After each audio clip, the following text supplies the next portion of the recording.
Assalamualaikum warahmatullahi wabarakatuh. Halo teman-teman semuanya. Perkenalkan, nama saya Rahmona Priyanti, NPM 20111000141. Di video ini saya akan menjelaskan mengenai pengangkatan Nabi Muhammad SAW menjadi Rasul dan perjalanan dakwah Nabi Muhammad SAW pada periode Mekah, yang dimana video ini ditujukan sebagai tugas ujian akhir semester mata kuliah Sejarah Kebudayaan Islam yang diampu oleh Ibu Norma Yunani MPD. Simak terus video ini sampai akhir ya teman-teman. Pada suatu hari, Abraha dan pasukan gajahnya menyerbu Mekah dengan penuh kesombongan. Ketika ia akan menghancurkan Ka'bah, tiba-tiba datang ribuan burung ababil. Burung-burung itu membawa batu-batu berapi dari neraka. Kemudian batu-batu itu dilemparkan ke arah pasukan gajah Abraha. Dalam sekejap, mata pasukan Abraha berhasil dikalahkan dan Ka'bah berhasil diselamatkan. Tahun itu kemudian disebut dengan Tahun Gajah. Pada tahun gajah itu pula, Aminah melahirkan putranya yang diberi nama Muhammad. Sebuah nama yang tidak lazim untuk anak-anak kaum Quraisy. Ialah Nabi Muhammad, nabi terakhir yang diutus oleh Allah. Ia dilahirkan pada hari Senin 12 Rabiul Awal Tahun Gajah.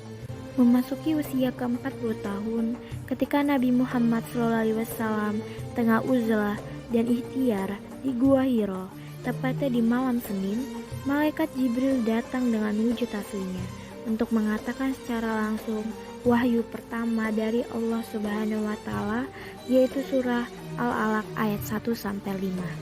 Surah Al-Alaq ayat 1-5. Itulah wahyu pertama yang diturunkan kepada Nabi Muhammad melalui perantara Jibril. Allah telah mengangkat Nabi Muhammad sebagai Rasulnya. Saat itulah dimulai tugas besar Nabi Muhammad yang mulia untuk membimbing umat manusia dalam agama Islam dimulai.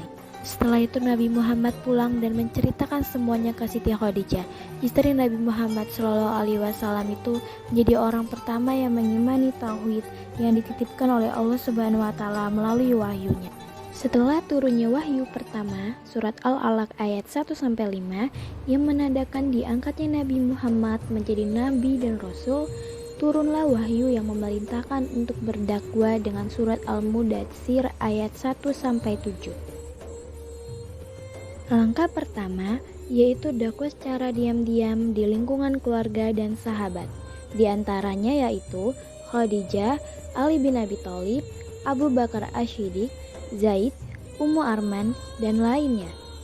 3 tahun berdakwah secara diam-diam hingga pada akhirnya turun surah Al-Hijr ayat 94. Artinya, maka sampaikanlah olehmu secara terang-terangan segala apa yang diperintahkan kepadamu dan berpalinglah dari orang-orang yang musyrik. Sejak itu, Nabi mulai menyampaikan dakwah secara terbuka dengan lisan, misalnya memberi nasihat dan menyampaikan peringatan. Selama menjalani dakwah secara terang-terangan, Nabi Muhammad SAW seringkali mendapatkan perilaku kurang baik serta penolakan dari kaum kafir Quraisy. Kaum kafir Quraisy selalu menghalangi dakwah Nabi Muhammad SAW. Abu Lahab dan beberapa orang musyrik lainnya yang tetap teguh dalam penghentian dakwah Nabi Muhammad, mulai dari menjelek-jelekan Nabi Muhammad, menghasut tetangga dekat Nabi Muhammad SAW dengan melempar isi perut domba saat Nabi Muhammad keluar rumah, menyakiti orang-orang lemah yang ikut masuk Islam, sampai ke Abu Jahal yang melempar kotoran hewan ke Nabi Muhammad yang sedang bersujud dalam sholatnya. Selain itu, masih banyak lagi penolakan serta perilaku kurang baik kepada Nabi Muhammad yang dilakukan oleh kaum kafir Quraisy. Ada pula usaha yang dilakukan oleh Nabi Muhammad SAW dalam melakukan dakwah. 1. Mengundang Bani Abdul Muthalib ke rumahnya dan menjelaskan bahwa dia telah diutus oleh Allah Subhanahu wa Ta'ala. 2. Undangan terbuka kepada seluruh masyarakat Quraisy di Bukit Safa. 3. Melakukan tilawah, taklim, dan tazkiyah. Dan selama ini Nabi Muhammad telah melakukan dakwahnya di Mekah selama 13 tahun untuk menuntun masyarakat keluar dari kejahiliaan, buruknya moral, akhlak, hukum, dan lain-lain. Baiklah teman-teman, itulah tadi materi mengenai diangkatnya Nabi Muhammad menjadi Rasul dan perjalanan Nabi Muhammad untuk melakukan dakwah di Mekah.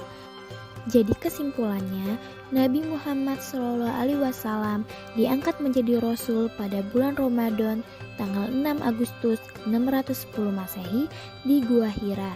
Ditandainya dengan turun wahyu pertama surat Al-Alaq ayat 1-7. Setelah itu, turunlah wahyu kedua yang memerintahkan untuk berdakwah dalam surah Al-Mudatsir ayat 1-7, yang dimana Nabi Muhammad melakukan dakwahnya secara diam-diam di lingkungan keluarga dan sahabat. 3 tahun berdakwah secara diam-diam hingga pada akhirnya turun surah Al-Hijr ayat 94. Sejak itu, Nabi mulai menyampaikan dakwah secara terbuka dengan lisan, misalnya memberi nasihat dan menyampaikan peringatan. Usaha yang dilakukan Nabi Muhammad sangat panjang, mendapatkan penolakan dan perilaku tidak baik dari kaum Quraisy hingga 13 tahun berdakwah di Mekah untuk menuntun masyarakat keluar dari kejahiliaan, buruknya moral, akhlak, hukum, dan lain sebagainya. Baiklah teman-teman, terima kasih sudah menonton video ini. Semoga apa yang saya sampaikan dapat bermanfaat bagi kita semua. Sampai jumpa di video selanjutnya ya.